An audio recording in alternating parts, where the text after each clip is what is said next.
बोलिए गाय माता की जय। भादवा मास में द्वादशी को बछबारस के दिन गाय का व्रत आया। इंद्रलोक से अप्सराएं इंद्राणी गौ का पूजन करने पृथ्वी पर आई तो उन्होंने हरी हरी घास चरती एक सफेद गाय देखी। ये प्रसन्न मन से गाय की पूजा करने लगी, परंतु गाय की पूजा आगे से करती तो गाय सींग से मारती और पीछे से करती तो गाय लात और पुंछ से मारती। तब इंद्राणी ने और अप्सराओं ने हाथ जोड़ विनती करी कि हे गाय मां, हमसे जो भी अपराध हुआ उसे क्षमा करे।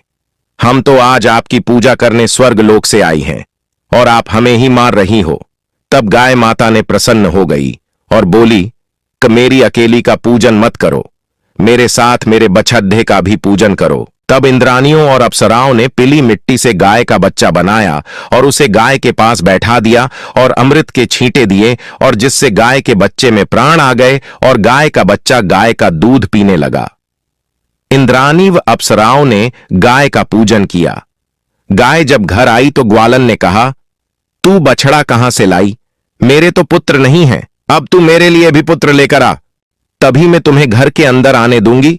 तब गाय माता ने कहा, अभी तुम मुझे आने दो, अगली बछबारस को मैं तुम्हें पुत्र दूंगी। अगले साल भादवा मास में बछबारस का व्रत आया। गाय जंगल में घास चरने गई। इंद्राणी पूजन के लिए आई तो गाय फिर से उन्हें मारने लगी।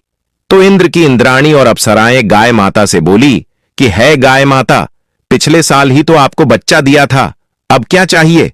तो गाय माता बोली कि पिछले साल आपने मुझे बच्चा दिया था, अब मेरी मालकिन को पुत्र दो, नहीं तो वो मुझे घर में नहीं आने देगी। तब अप्सराओं व इंद्राणी ने पीली मिट्टी का बच्चा बनाया और पीली मिट्टी का ही पालना बनाया। पलने को गाय के सींगों के बांध दिया और पालने में बच्चे को लिटा दिया और उसके ऊपर अमृत के छींटे दिए, जिससे बच्चा जीवित हो गया।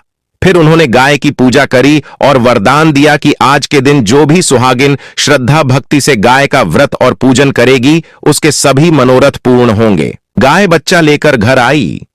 ग्वालन ने गाय की पूजा कर श्रद्धा भक्ति से सारी नगरी में कहलवा दिया।